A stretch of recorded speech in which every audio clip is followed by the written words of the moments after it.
Hi friends, welcome back to our channel Safa Creations. நம்ம சேனல்ல Aari embroideryக்கான tutorial classes பார்த்துட்டு இருக்கோம். அந்த வகையில இன்னைக்கு class number 40ல நம்ம பார்க்க போறது embossed mirror work stitch. இந்த வீடியோல ஸ்டிட்ச் பத்தி மட்டும் இல்லாம மிரர்ஸ்ல என்னென்ன மாதிரியான வகைகள் இருக்கு, இதுக்கு இடையில இருக்கிற குவாலிட்டி டிஃபரன்ஸ், பிரைஸ் டிஃபரன்ஸ் இதெல்லாம் என்ன மாதிரியான மிரர்ல கம்ஃபர்ட்டபிளாவும் ஈஸியாவும் பிராக்டிஸ் பண்ண முடியும், இந்த மாதிரி நிறைய விஷயங்களை டீடைலா தெரிஞ்சுக்க போறோம். ஸோ இதெல்லாம் பார்க்குறதுக்கு முன்னாடி ஒரு சின்ன அப்டேட் வந்து உங்களோட ஷேர் பண்ணிக்கிறேன். நம்ம சேனலில் ஜாயின் பட்டன் வந்து ஆக்டிவேட் பண்ணியிருக்கோம். ஸோ இன்ட்ரெஸ்ட் இருக்கவங்க இந்த ஜாயின் பட்டனில் வந்து ஜாயின் பண்ணிக்கலாம். இதை பற்றி இன்னும் நீங்கள் டீட்டெயிலாக தெரிஞ்சுக்கணுன்னா டிஸ்கிரிப்ஷனில் லிங்க் கொடுத்துருக்கேன், அதை கிளிக் பண்ணி செக் பண்ணி பார்த்துக்கோங்க. வரைக்கும் நம்ம சேனலை சப்ஸ்கிரைப் பண்ணாமல் பார்த்துட்டு இருக்கவங்க சப்ஸ்கிரைப் பண்ணிக்கோங்க. கூடவே பக்கத்தில் இருக்க பெல் ஐக்கானையும் ஆல்ங்கிற ஆப்ஷனையும் செலக்ட் பண்ணுங்கள். இப்போ வாங்க கிளாஸை ஸ்டார்ட் பண்ணலாம். இந்த ரெண்டு வகையான மிரர்ஸ் தான் மார்க்கெட்டில் அவைலபிளாக இருக்குது. ஒன்று வந்து ஒரிஜினல் மிரர், இன்னொன்று மைக்கா பிளாஸ்டிக் மிரர், அப்படி இல்லைனா ஷீட் மிரர் அப்படின்னு கூட சொல்லலாம். ஸோ இது ரெண்டுத்துக்கும் உள்ள வித்தியாசங்கள் என்னென்னு பார்க்கலாம். இந்த ஒரிஜினல் மிரர் வந்து ரொம்பவே பிரைட் லுக்காக இருக்கும் பார்க்குறதுக்கு. அடுத்தது ரொம்ப திக்னஸாக இருக்கும். இதோட பேக் சைட் பார்த்திங்கன்னா க்ரீன் கலரில் கொடுத்துருப்பாங்க. ஸோ இதை வச்சு நீங்கள் ஒரிஜினல் மிரருங்கிறத ஐடென்டிஃபை பண்ணிக்கலாம். ரெண்டாவது, இந்த மிரரில் பார்த்தீங்கன்னா உங்களுக்கு ரொம்ப தின்னாக இருக்கும். இது ஒரிஜினல் மிரரோட கம்பேர் பண்ணும்போது கொஞ்சம் டல்லாக இருக்கும். இதோட ஃப்ரண்ட் அண்ட் பேக் ரெண்டு சைடும் ஒரே மாதிரி தான் இருக்கும். ஒரிஜினல் மிரர் வந்து பிரேக் ஆகும், கீழே விழுந்ததுன்னா உடஞ்சிரும். இந்த மைக்கா மிரர் வந்து வளைக்க முடியும், இது வந்து உடையாது. ஸோ இந்த ரெண்டு மிரரில் ஃபர்ஸ்ட் டைம் வந்து மிரர் ஒர்க் ப்ராக்டிஸ் பண்ணுற பிகினர்ஸ் வந்துட்டு இந்த மாதிரி மைக்கா மிரர் சூஸ் பண்ணிங்கன்னா உங்களுக்கு ரொம்ப கம்ஃபர்டபுளாகவும் ஈஸியாகவும் இருக்கும். எதனால் அப்படின்னா இந்த மைக்கா மிரரோட எட்ஜஸ் வந்து ரொம்ப பிளைனாக எந்த ஒரு கீறல்களும் இல்லாமல் கொடுத்துருப்பாங்க.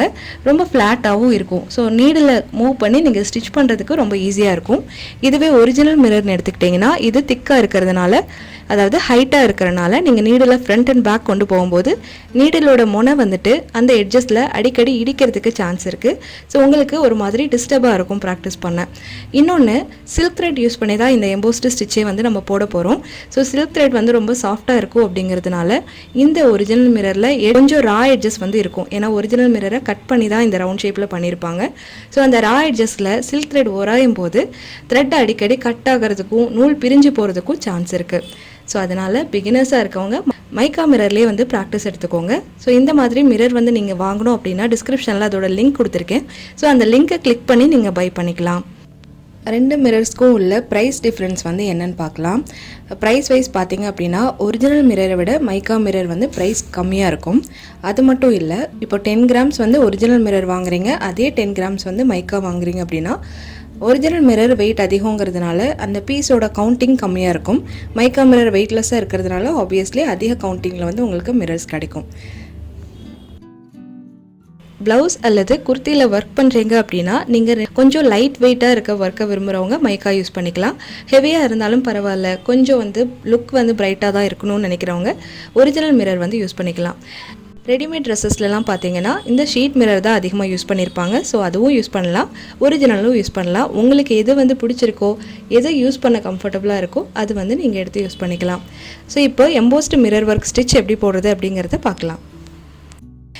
இந்த மாதிரி மிரர் வந்து பிகினர்ஸ் யூஸ் பண்ணும்போது லைட்டாக க்ளூ பேஸ்ட் பண்ணி ஒட்டிட்டு ட்ரை ஆன பின்னாடி ஸ்டிச்சஸ் வந்து ஸ்டார்ட் பண்ணலாம். இந்த மாதிரி க்ளூ பேஸ்ட் பண்ணும்போது உங்களுக்கு க்ளூ ட்ரை ஆகிற வரைக்கும் வெயிட் பண்ண வேண்டியிருக்கும். அதனால் நீங்கள் ஆரம்பத்திலேயே எப்படி டைரெக்டாக த்ரெட்டு வச்சு ஃபிக்ஸ் பண்ணுறதுன்னு பழகிட்டிங்கன்னா உங்களுக்கு ரொம்ப ஈஸியாக இருக்கும், டைமும் ரொம்ப சேவ் ஆகும். ஸோ அதனால் எப்படி ஃபிக்ஸ் பண்ணுறது அப்படின்னு பார்க்கலாம். இந்த மிரரோட சைஸ் பார்த்தீங்கன்னா 2 சென்டிமீட்டர் இருக்குது. இதோட ஓரங்களில் 1 சென்டிமீட்டர் கேப் விட்டு பென்சில் வச்சு மார்க் பண்ணிக்கலாம். இந்த 1 சென்டிமீட்டர் அளவு வந்து நீங்கள் யூஸ் பண்ணுற மிரர் சைஸை பொறுத்து சேஞ்ச் ஆகும். ஸோ ஏதாவது ஒரு பாயிண்டில் நீங்கள் ஸ்டார்ட் பண்ணிக்கலாம். த்ரெட்டை வந்து அடியிலேருந்து மேலே எடுத்துகிட்டு ஒரு பேக் ஸ்டிச் கொடுத்துக்கோங்க. இந்த த்ரெட்டை அப்படியே நீங்கள் மார்க் பண்ணியிருக்கிற ஒவ்வொரு பாயிண்ட்டுக்காக எடுத்துகிட்டு போய் ஒவ்வொரு செயின்ஸ் வந்து போடலாம். செயின்ஸ் வந்து சின்ன சின்னதாக போட தேவையில்லை. இப்போ ரெண்டாவது பாயிண்ட்டை கனெக்ட் பண்ணி செகண்ட் செயின் போடுறோம். அப்படியே மூணாவது பாயிண்ட்டுக்கு போகிறோம். இந்த மாதிரி நீங்கள் மார்க் பண்ணியிருக்க ஒவ்வொரு இடத்துக்கும் ஒரு செயின் போட்டால் போதும். இப்படி தான் வந்து மிரரை நகராமல் ஃபிக்ஸ் பண்ணணும். ஸ்டார்டிங்கில் கொஞ்சம் ப்ராக்டிஸ் பண்ண வேண்டியிருக்கும். 3-4 செயின்ஸ் போடுற வரைக்கும் உங்களுக்கு கொஞ்சம் அன்கம்ஃபர்ட்டாக இருக்கும். கொஞ்சம் ஃபிக்ஸ் ஆன உடனே உங்களுக்கு ரொம்பவே ஈஸியாக தான் இருக்கும் இந்த ஸ்டிச்சஸ் வந்து இந்த மாதிரி சின்ன சைஸில் தான் இருக்கணும். ரொம்ப நீளமாக போட்டிங்கன்னா எம்போஸ்டு ஸ்டிச் ஃபில் பண்ணதுக்கப்புறம் கூட இந்த லைன் வந்து மிரருக்கு நடுவில் தெரியும். ஸோ அந்தளவுக்கு ஃபினிஷிங் இருக்காது. இந்த ஸ்டிச்சஸ் ஓரத்திலே வர அளவுக்கு போட்டுக்கோங்க. ரொம்ப லென்த்தாக வரும்போது உங்களுக்கு மிரருக்கு உள்ளே வர மாதிரி தோணுதுன்னா இந்த சைஸை வந்து கம்மி பண்ணிக்கோங்க. ஃபுல்லாகவே செயின்ஸ் கொடுத்து ஃபிக்ஸ் பண்ணியாச்சு.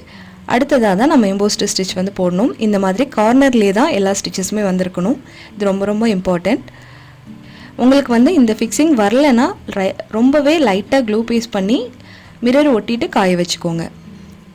இதுக்கு அடுத்த ஸ்டெப் வந்துட்டு நம்ம எப்படி லோட் பண்ணுறது, ஓரத்தில் வந்து எப்படி எம்போஸ்டு ஸ்டிச் கொடுக்கறது அப்படின்னு பார்க்கலாம். ஸோ இப்போ வந்து நம்ம முதல் ஸ்டிச் போட்டிருந்தோம் இல்லையா, ஒரு சைடை மட்டும் ஃபில் பண்ணுறதுக்காக எவ்வளோ லென்த்தில் ஸ்டிச் பண்ணியிருந்தோமோ அந்த லென்த்துக்கு ஒரு லாங் செயினும் அதுக்கு பக்கத்துலேயே ஒரு லாக் ஸ்டிச்சும் கொடுக்கலாம். எப்போதுமே லாக் செயின் கொடுத்ததுக்கப்புறமா அந்த லாக் செயின் எந்த டைரெக்ஷன் பார்த்து போட்டோமோ அதே பக்கமே த்ரெட்டை இழுத்திங்கன்னா த்ரெட்டு ஸ்ட்ரக் ஆகாமல் ஈஸியாக பெருசு பண்ண முடியும். இதுவே அடுத்த டைரெக்ஷன் திருப்பி இழுத்திங்கன்னா த்ரெட்டு ஸ்ட்ரக் ஆகும், சில நேரத்தில் கட் ஆகிறதுக்கு கூட சான்ஸ் இருக்குது. ஸோ அடிக்கடி த்ரெட்டு கட் ஆகிற பிரச்சனை இருக்கவங்க இந்த டிப்பை வந்து ஃபாலோ பண்ணி பாருங்கள். இப்போ த்ரெட்டை வந்து அப்படியே பேக் சைடில் திருப்பி நம்ம லென்த்தாக போட்டோம் இல்லையா, அந்த செயினோட பாதி அளவில் ஒரு செயின் கொடுக்கலாம். அதுக்கு அடுத்ததாக ஒரு சின்னதாக லாக் கொடுத்துக்கலாம். இப்போ த்ரெட்டை அதே டைரெக்ஷனில் அட்ஜஸ்ட் பண்ணி ஃப்ரண்ட் சைடில் கொண்டு போகலாம். லாஸ்ட்டாக நம்ம ஒரு ஸ்டிச் பண்ணியிருந்தோம் இல்லையா, அதுக்கு அடுத்த பாயிண்டில் நீடில் பங்க்ச் பண்ணி ஸ்டிச் கொடுக்கணும். இப்போ பாருங்கள், இதுதான் வந்து லாஸ்ட்டாக நம்ம ஸ்டிச் பண்ணியிருக்க இடம். அதுக்கு ஒரு பாயிண்ட் நகர்த்தி ஒரு ஸ்டிச் கொடுங்க. அதுக்கு அடுத்ததாக ஒரு லாக். இப்போ த்ரெட்டை அட்ஜஸ்ட் பண்ணி அப்படியே பேக்கில் கொண்டு போகலாம். நம்ம செகண்டாக ஸ்டிச் பண்ணியிருந்த பிளேஸை விட இன்னும் கொஞ்சம் கீழே இறக்கி ஒரு ஸ்டிச்சும் ஒரு லாக்கும் கொடுக்கலாம். நீங்கள் கொஞ்சம் கொஞ்சமாக பேக் சைடில் குறைச்சிட்டே வரீங்க இல்லையா, அந்த டிஸ்டன்ஸ் வந்து ஒரே அளவில் இருக்கணும். ஒரு செயின் வந்து ரொம்ப டிஸ்டன்ஸாக, இன்னொன்று ரொம்ப கம்மியாக அந்த மாதிரி போட்டுறக்கூடாது. அந்த ஒரு பாயிண்ட் கேப்பில் தான் எல்லா ஸ்டிச்சுமே இருக்கணும். ஸோ அப்படியே ரிவர்ஸில் கொண்டு போய் கொஞ்சமாக ஃப்ரண்ட்டில் ஒரு ஸ்டிச்சும் ஒரு லாக்கும் கொடுக்கலாம். இந்த மாதிரி ரைட் சைடில் வர ஸ்டிச்சஸ் எல்லாமே மிரரோட ஓரங்களில் ஒட்டின மாதிரி இருக்கணும். லெஃப்டில், அதாவது பேக் சைடில் திரும்பி கொடுக்குறோம் இல்லையா, அந்த ஸ்டிச்சஸ் எல்லாம் த்ரெட்டோட சைடில் இருக்கணும். பாருங்கள், இப்போ பேக்கில் கொண்டு போகிறோம். இது வந்து மிரரை ஒட்டி போடக்கூடாது, த்ரெட்டோட சைடில் தான் இருக்கணும். ஸோ தேர்ட் ஸ்டிச்சை விட கொஞ்சம் கீழே இறக்கி ஒரு ஸ்டிச், அதுக்கு பக்கத்துலேயே ஒரு லாக்கும் கொடுத்துடலாம். நீங்கள் ஸ்டெப்ஸ் மட்டும் எந்தளவுக்கு நகர்த்தி அடுத்ததாக கொடுக்குறோங்கிறது பார்த்துக்கோங்க. இதில் எல்லாமே ஒரு ஸ்டிச் அண்ட் லாக் தான். ஃப்ரண்ட்லேயும் பேக்லேயும் மாறி மாறி போட்டுகிட்டே வரணும். அந்த ஸ்டிச்சஸ் கொடுக்குற இடம் மட்டும்தான் ரொம்ப முக்கியம். இடமும் அது எவ்வளோ டிஸ்டன்ஸில் கொடுக்கணும் அப்படிங்கிறதும் தான் ரொம்ப முக்கியம். ஸோ அதை மட்டும் கவனமாக பாருங்கள். இப்போ ஒரு ஸ்டிச் அண்ட் லாக் கொடுத்துட்டோம். த்ரெட்டை பேக் சைடில் கொண்டு போகிறோம். 4வது ஸ்டிச் கொடுத்துருக்கோம் இல்லையா, அதுக்கு கொஞ்சம் கீழே ஒரு ஸ்டிச்சும் லாக்கும் கொடுக்கலாம். இப்போ வந்து ஒரு சின்ன அளவு போர்ஷன் தான் நம்ம ஃபில் பண்ணியிருக்கோம். இதில் பார்க்கும்போது ஒரு ஷேப் இருக்க மாதிரியே இருக்காது. நீங்கள் இதை கம்ப்ளீட்டாக போடுறப்ப தான் இந்த மிரருக்கு ஒரு ஷேப் கிடைக்கும். நம்ம ஏற்கனவே கிளாஸில் பார்த்த ஸ்டெம் ஸ்டிச், லோடிங் இதெல்லாம் எந்த மாதிரி ஸ்டிச் பண்ணமோ அதே மெத்தடில் தான் இந்த மிரர் ஒர்க்குமே நம்ம பண்ணுறோம். ஸோ அந்த ப்ரீவியஸ் கிளாஸஸ் பார்க்காதவங்களா இருந்தீங்கன்னா டிஸ்கிரிப்ஷனில் லிங்க் கொடுத்துருக்கேன். அதையும் ஒரு தடவை ப்ராக்டிஸ் பண்ணிவிட்டு இந்த மிரர் ஒர்க் ட்ரை பண்ணிங்கன்னா ரொம்பவே ஈஸியாக இருக்கும். ஸோ இப்போ வந்து இதே ஸ்டிச்சை கண்டினியூவாக போடலாம். சேம் ஸ்டிச் தான் அப்படிங்கிறதுனால உங்களுக்கு கொஞ்சம் வேகமாக வீடியோ ப்ளே பண்ணி காமிக்கிறேன். ஒரு ஸ்டிச் அண்ட் லாக், பேக் சைடில் ஒரு ஸ்டிச் அண்ட் லாக், இதே ஸ்டெப்ஸ் தான் ரிப்பீட்டாக போடுறோம். நம்ம போடுற அந்த டிஸ்டன்ஸ் மட்டும்தான் ஒரு பாயிண்ட் பேக் சைடில் குறைவாகவும் ஃப்ரண்ட்டில் அதிகமாகவும் கொண்டு போகிறோம். ஸோ இப்போ பாருங்கள், இந்த மிரருக்கு ஒரு அழகான ஷேப் கிடச்சிட்டு வருது. இந்த மாதிரி மிரர் ஒர்க் வந்து பெரிய சைஸ் மிரருக்கு ரொம்பவே சூட் ஆகும்.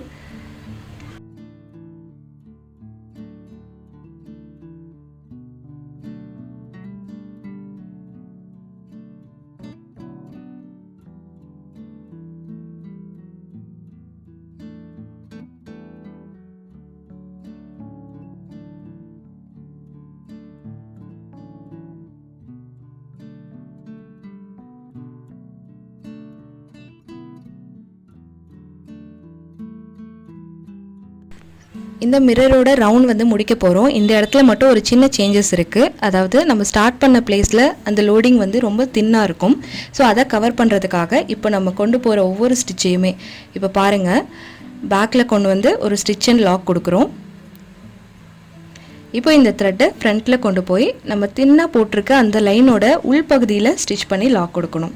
இந்த மாதிரி நம்ம ஸ்டார்ட் பண்ண ஒரு 2-3 ஸ்டிச்சுக்குள்ளே ஒவ்வொரு ஸ்டிச்லேயும் அந்த ஸ்டிச்சோட இன்னர் சைடில் கொண்டு போய் ஒரு ஸ்டிச் அண்ட் லாக் கொடுத்தீங்க அப்படின்னா அந்த ஷேப் வந்து உங்களுக்கு கரெக்டான ரவுண்ட் ஷேப்லேயும் கிடைக்கும்.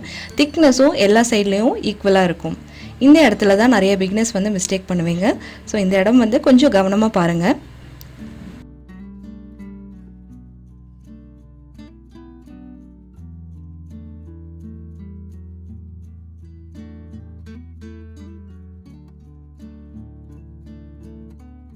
இந்த எம்போஸ்டு மிரர் ஒர்க் கம்ப்ளீட் பண்ணியாச்சு. உங்களுக்கு வந்து த்ரெட் ஒர்க்லேயே முடிக்கணும்னு நினைக்கிறீங்கன்னா அப்படியே ஒரு செயின் ஸ்டிச் வந்து இந்த ஓரத்தில் கொடுத்துடலாம். இதை சுற்றிலும் செயின் ஸ்டிச் கொடுத்தே நீங்கள் ஃபினிஷ் பண்ணிடலாம். இல்லை கொஞ்சம் பீட் ஒர்க் கொடுத்து கிராண்டாக பண்ணோன்னா இந்த அவுட்லைனில் செயின் ஸ்டிச் கொடுக்காம அப்படியே பீட்ஸ் வந்து போட்டுடலாம். நான் இதில் 3mm பீட் எடுத்து ஒவ்வொரு செயின்லேயும் ஒவ்வொரு பீட் போட்டு ஸ்டிச் பண்ணிக்கிறேன். இதுக்கு பதிலாக நீங்கள் என்ன மெட்டீரியல் வேணாலும் யூஸ் பண்ணலாம். ஜர்தூசி யூஸ் பண்ணலாம், பீட், அதுக்கப்புறம் சுகர் பீட், கட் பீட்ஸ், சம்கி ஒர்க் எது வேணாலும் யூஸ் பண்ணி இந்த அவுட்லைன் வந்து நீங்கள் ஃபில் பண்ணலாம்.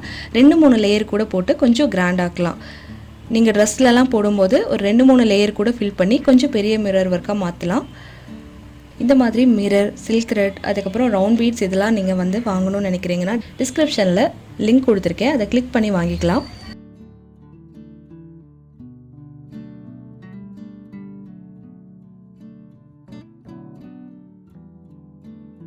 ஸோ கடைசியாக எண்டிங் நாட் போட்டுட்டு கம்ப்ளீட் பண்ணிடலாம். ஸோ அவ்வளோதான் ஃப்ரெண்ட்ஸ். இதுதான் வந்து எம்போஸ்டு மிரர் ஒர்க். இன்னும் மிரர் ஒர்க்கில் நிறைய டைப்ஸ் இருக்குது. அதெல்லாமே உங்களுக்கு அடுத்தடுத்த வீடியோவில் நான் அப்லோட் பண்ணுறேன். இந்த வீடியோ உங்களுக்கு யூஸ்ஃபுல்லாக இருந்தது அப்படின்னா மறக்காமல் ஒரு லைக் பண்ணுங்கள். இந்த மாதிரி ஆரி ஒர்க் டியூட்டோரியல்ஸை நீங்கள் தொடர்ச்சியாக எங்கள் சேனலில் பார்க்கணும் அப்படின்னா நம்ம சேனலை சப்ஸ்கிரைப் பண்ணி கூடவே பக்கத்தில் இருக்க பெல் ஐக்கானையும் ஆல்ங்கிற ஆப்ஷனையும் செலக்ட் பண்ணுங்கள். தேங்க்யூ ஃபார் வாட்சிங்.